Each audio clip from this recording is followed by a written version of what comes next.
All right, let me quickly cut across to Shreya Chatterjee for more on this. Shreya, these are some really explosive details coming out. In fact, Sukesh Chandrasekhar's lawyers claim that he's been assaulted in jail. This comes a little while after there were many allegations made that he's being given VIP treatment. But now it appears that Aam Aadmi Party has come into the dock here with Sukesh and allegations now arrive that he's paid enough and more money to the Aam Aadmi Party to get him a political role in the south for some kind of businesses. Satyendra Jain has met him. All these kind of allegations has finally led to his lawyer saying he's being assaulted in prison. What really is going on? Well, exactly so, Nabila. You know, it's a very crucial piece of letter that's been written by the conman to the LG, something which really needs to be investigated. But what we do understand that Sukesh Chandrasekhar has gone ahead and levied an allegation that a total amount of 10 crores was paid to Satyendra Jain in a span of 2 to 3 months. And that is only to get protection inside the jail. He's also come forward and mentioned the name of the DG prison, Tihar, Sandeep Goyal, saying that a total of 12.50 crore has been paid to him. He's also alleged that his relationship with the Aam Aadmi Party and Satyendra Jain dates back to 2015. And earlier as well, he's paid 50 crores to the political party for an important position in the South Zone in the party and also a nomination to Rajya Sabha. So these are allegations that he's met. We're learning that the LG is also forwarded this letter. I'm going to quickly cut across to Arvind Kejriwal addressing a presser. Let's listen in. हमने लोगों की इलाज के लिए अगर कोई बीमार हो जाए, स्वास्थ्य सेवाओं का इंतजाम किया है। चारों तरफ मोहल्ला क्लिनिक खोले हैं। दिल्ली के सरकारी अस्पताल जो कि पहले बहुत बुरे हालत में होते थे, उन सारे सरकारी अस्पतालों को बहुत शानदार बनाया गया है। सारी दवाइयां मुफ्त हैं, सारे टेस्ट मुफ्त हैं, सारा इलाज मुफ्त है। लेकिन हमें लगता है कि किसी को इलाज की जरूरत ही क्यों पड़े। हमें जनता को स्वस्थ रखना है, हमें जनता को हेल्दी रखना है।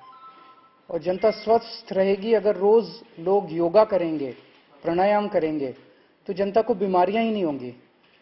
उस मकसद से दिसंबर 2021 में दिल्ली की योगशाला नाम का कार्यक्रम शुरू किया गया था, जिसमें दिल्ली के अलग अलग इलाकों में, पार्कों में और जगह कहीं भी 25 से ज्यादा लोग अगर इकट्ठे होकर दिल्ली सरकार को एक मिस्ड कॉल मारें, तो दिल्ली सरकार एक टीचर भेजती है और वो टीचर फ्री में भेजती है, सारा इंतजाम करती है दिल्ली सरकार और लोगों को फ्री में योगा करवाती है, डेली सिखाती भी है और करवाती भी है।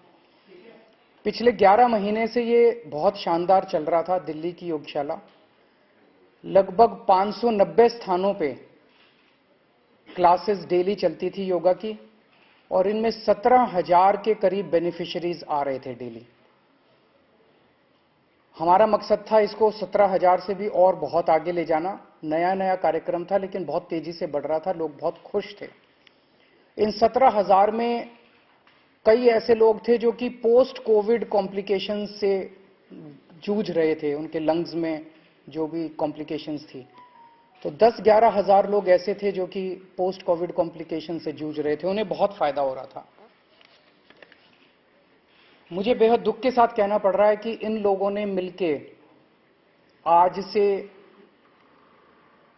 योगा क्लासेस बंद कर दी हैं दिल्ली के अंदर। आज सुबह दिल्ली के अंदर योगा क्लासेस नहीं हुई। जो ये फ्री योगा क्लासेस होती थी, आज सुबह से दिल्ली के अंदर ये योगा क्लासेस नहीं हुई। तो 17,000 बेनिफिशियरीज जो थे वो योगा करने से रह गए। जो लोग बीमार थे, अस्थमा से बीमार थे, पोस्ट कोविड कॉम्प्लिकेशन से बीमार थे, वो आज योगा करने से रह गए। और आज के बाद से इन्होंने कहा है कि योगा क्लासेस नहीं होंगी।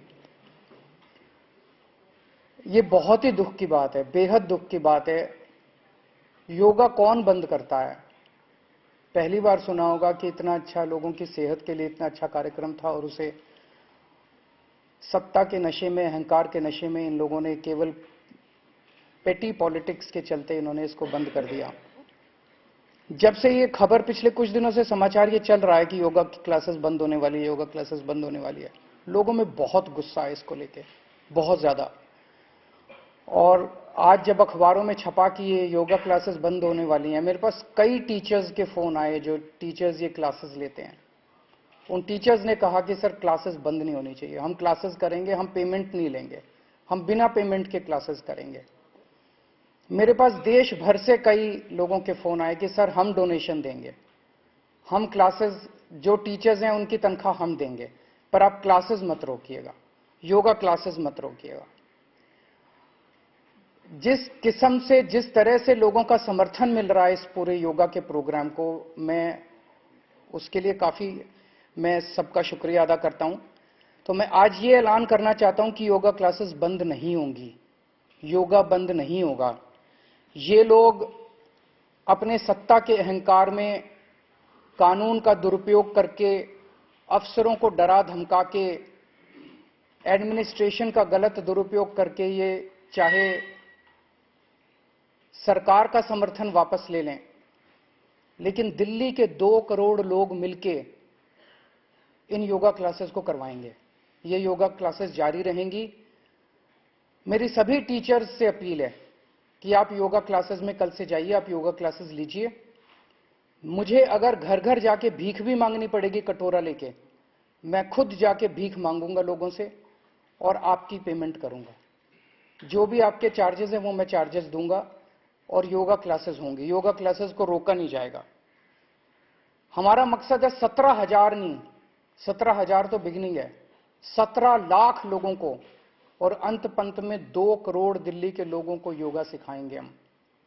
और हम देखते हैं कि कैसे रोकते हैं ये लोग। ये लोग अपनी सत्ता का दुरुपयोग करके रोकेंगे तो दिल्ली की जनता जो है वो इसका जवाब देगी। और अभी तो दिल्ली में शुरू हुई है। मेरी भगवंत मान साहब से, जो पंजाब के मुख्यमंत्री हैं, उनसे भी बात हुई है। पंजाब के अंदर भी हम पंजाब के 3 करोड़ लोगों को योगा सिखाएंगे। गुजरात में हमारी सरकार बनेगी, गुजरात में भी हम लोगों को फ्री में योगा सिखाएंगे, सब लोगों को योगा सिखाएंगे। और मुझे पूरा यकीन है एक दिन ऐसा आएगा जब देश के 130 करोड़ लोगों को हम लोग फ्री में योगा सिखाएंगे। इनके पास सत्ता है और सत्ता का अहंकार है, उस सत्ता का दुरुपयोग कर रहे हैं। हमारे पास दिल्ली के 2 करोड़ लोग हैं और उन 2 करोड़ लोगों का साथ है।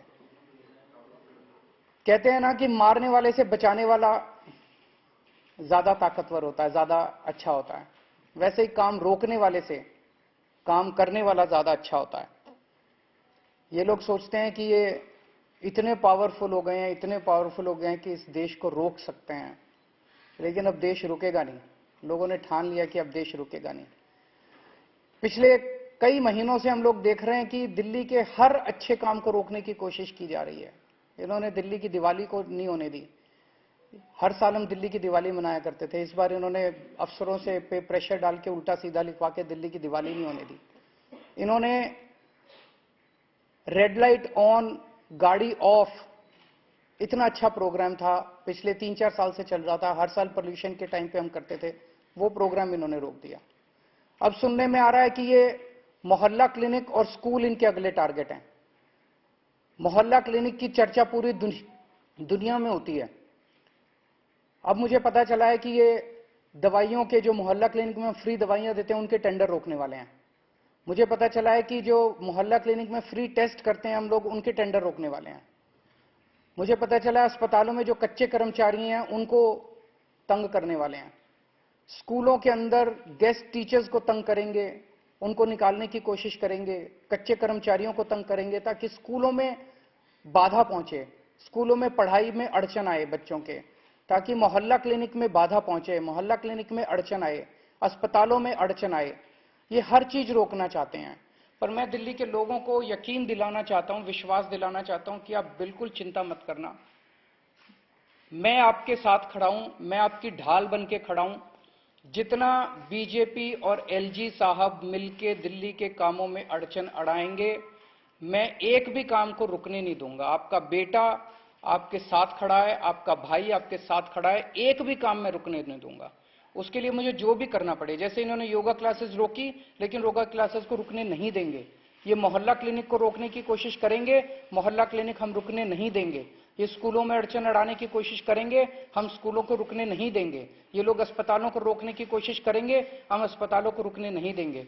दिल्ली का कोई काम नहीं रुकने देंगे। एलजी साहब और बीजेपी जितने तीर चलाएंगे दिल्ली के लोगों के ऊपर, मैं दिल्ली के लोगों के सामने खड़ा होकर उन सारे तीरों को झेलूंगा और जनता को किसी तरह की तकलीफ नहीं होने दूंगा। ये रिफाइल मैं लेके आया हूं। वो मैं कल से देख रहा था, एलजी साहब कह रहे हैं कि फाइल नहीं पहुंची। ये 26 अक्टूबर को मनीष सिसोदिया के सिग्नेचर हैं, या तो 26 को ही पहुंच गई होगी या 27 को पहुंच गई होगी। जो हम देख रहे हैं, रस्साकशी चल रही है, जो वर्ड्स इस्तेमाल किए जा रहे हैं, उन्होंने जो पहला आपको खत लिखा जिसको कर्तव्य पत्र कह रहे हैं, उसके अंदर आपके लिए एड्रेस किया निर्लजता वर्ड का। कई बार कह रहे हैं झूठ बोलते हैं, आप कहते हैं कि भाजपा की सरकार है। मैं देख रहा हूं कि एलजी साहब की तरफ से जो शब्द आ रहे हैं, बहुत गाली गलौज लिखते हैं, उससे मेरे को किसी तरह की तकलीफ नहीं है। केजरीवाल इंपॉर्टेंट नहीं है, केजरीवाल बहुत छोटी चीज है। केजरीवाल को वो जो मर्जी बोलें, जो मर्जी गालियां दें, मुझे कोई फर्क नहीं पड़ता। मेरा एक ही मकसद है जिंदगी में कि मैं दिल्ली की जनता की सेवा करना चाहता हूं। ऊपर वाले ने पता नहीं मैंने कुछ पुण्य कमाए होंगे जो ऊपर वाले ने मेरे को इतनी बड़ी जिम्मेदारी दी है और दिल्ली की जनता की सेवा करने का सौभाग्य दिया है। लेकिन मुझे तकलीफ ये होती है कि जब वो लिखते हैं, मुझे गालियां देते हैं, वो केजरीवाल को गालियां नहीं देते, वो दिल्ली के चीफ मिनिस्टर को गाली देते हैं। और दिल्ली का चीफ मिनिस्टर दिल्ली के 2 करोड़ लोगों का रिप्रेजेंटेटिव है। दिल्ली के चीफ मिनिस्टर को गाली देके वो दिल्ली के 2 करोड़ लोगों का अपमान कर रहे हैं, उनके वोट का अपमान कर रहे हैं, दिल्ली के लोगों के भरोसे का अपमान कर रहे हैं, दिल्ली के लोगों का अपमान कर रहे हैं। ये ठीक नहीं है। दिल्ली के लोगों का अपमान नहीं होना चाहिए। और गाली गलौज की राजनीति से क्या निकलता है? सर, आप और आपकी पार्टी कह रही है कि एनसीडी जो है, जो बीजेपी की शासन वाली एनसीडी है, दिल्ली में 16 और कूड़ा घर बनाने की तैयारी चल रही है। एलजी साहब कह रहे हैं कि ऐसी कोई तैयारी नहीं है। उन्होंने कहा है कि जो लोग मिसलीड कर रहे हैं, झूठ फैला रहे हैं, इनके खिलाफ एनसीडी को निर्देश दिया है कि कानूनी कार्रवाई वो लोग करें। अभी चुनाव के पहले वो और क्या कर सकते हैं? इनकी सारी प्लानिंग थी, इनकी सारी प्लानिंग है, लेकिन अब चुनाव के पहले, जस्ट पहले अपना एक तरह से फेस बचाने के लिए ये इस तरह की अफवाहें फैला रहे हैं। जो 3 कूड़ा घर हैं बड़े बड़े, वो अब डिस्टेबलाइज हो चुके हैं, उनके ऊपर और कूड़ा डालना खतरनाक हो चुका है। तो अब ये जगह जगह जमीन ढूंढ रहे हैं। आपको एक कागज में दे दूंगा, उस कागज के अंदर 3-4 जमीनों के नाम भी लिखे हुए हैं कि इन जमीनों के टुकड़े जो हैं वो आइडेंटिफाई किए गए हैं फ्यूचर लैंडफिल साइट्स के लिए। तो उस तरह से ये ढूंढ रहे हैं पूरी दिल्ली के अंदर। मैंने जो ये जो कहा गया 16, हो सकता है 16 से भी ज्यादा हो। मॉर्निंग में जो हादसा हुआ, खबर ये आ रही है कि प्रधानमंत्री वहां पहुंचने वाले हैं, अस्पताल है, सिविल अस्पताल है, वहां पर रंगाई पुताई और काफी कुछ काम वहां पे किया जा रहा है। तो इसको आप किस तरह से देख रहे हैं? इस तरह के आरोप लग रहे हैं। सबसे पहले तो मोरबी के अंदर जो इतने सारे लोगों की मौत हो गई, मैं भगवान से प्रार्थना करता हूं, उनकी आत्मा की शांति के लिए मैं भगवान से प्रार्थना करता हूं, प्रभु ने अपने चरणों में शरण दे। जो लोग अस्वस्थ हैं, जो घायल हैं, भगवान उनको जल्दी से ठीक करे ताकि वो अपने अपने घरों में जा सकें। जो सारे तथ्य निकल के आ रहे हैं वो ये कि ये एक बहुत बहुत बहुत बड़े भ्रष्टाचार का मामला है जिसको अब दबाने की कोशिश की जा रही है। एक घड़ी बनाने वाली कंपनी को पुल बनाने का ठेका दे दिया गया। उसने कभी पुल बनाया ही नहीं था, ऐसा कहा जा रहा है। मैंने मीडिया में देखा, आप ही लोगों की स्टोरीज देखी। एक घड़ी बनाने वाली कंपनी को पुल बनाने का ठेका क्यों दिया गया? पहला प्रश्न तो यही उठता है।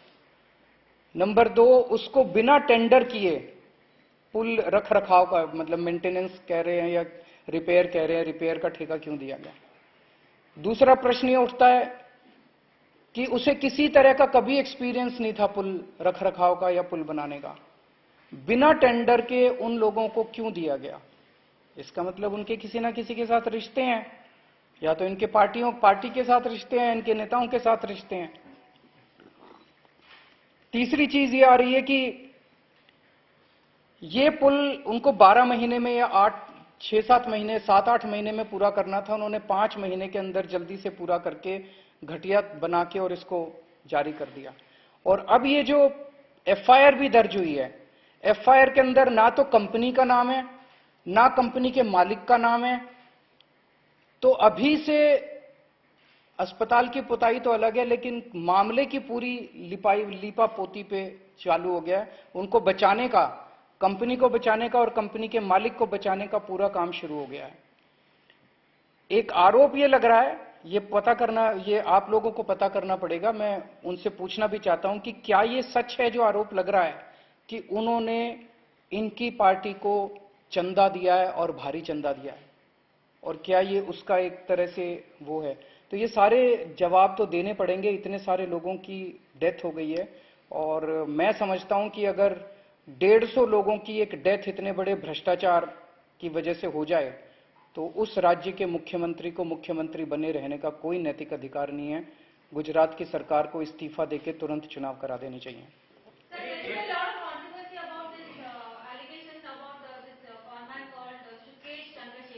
कौन है वो?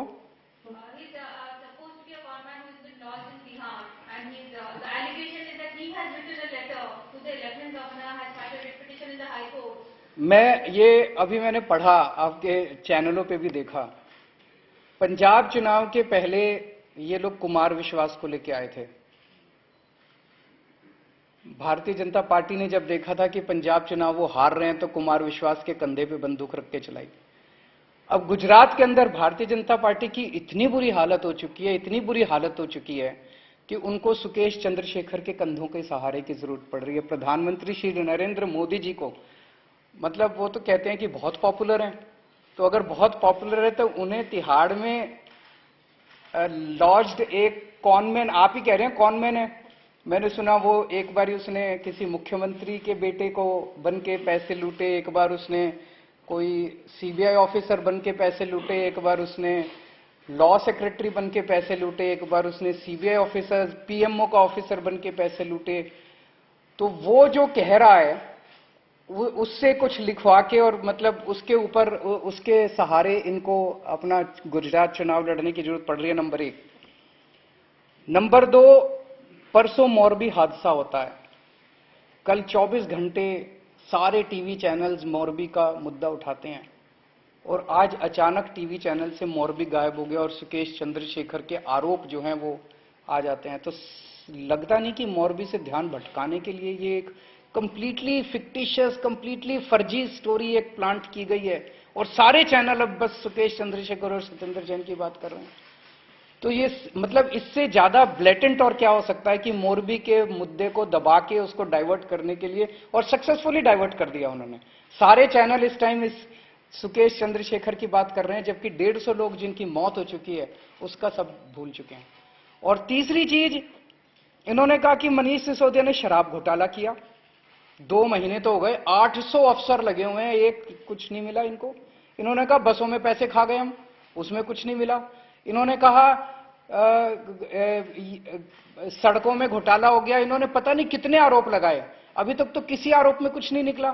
तो सारे आरोप इनके मनगढ़ंत हैं, सारे आरोप फर्जी हैं इन लोगों के। सर, गुजरात में नागरिकता देने की बात कांग्रेस ने कही है, उन लोगों को जो पाकिस्तान और अफगानिस्तान के शरणार्थी, ये सारी चीजें गुजरात चुनाव के पहले हो रही हैं। कभी यूनिफॉर्म सिविल कोड की बात करते हैं, कभी अच्छी बात है देनी चाहिए, उसमें हम उसका विरोध नहीं करते, पर ये अचानक 27 साल के बाद इस 2022 के गुजरात चुनाव के पहले क्यों याद आ रहा है?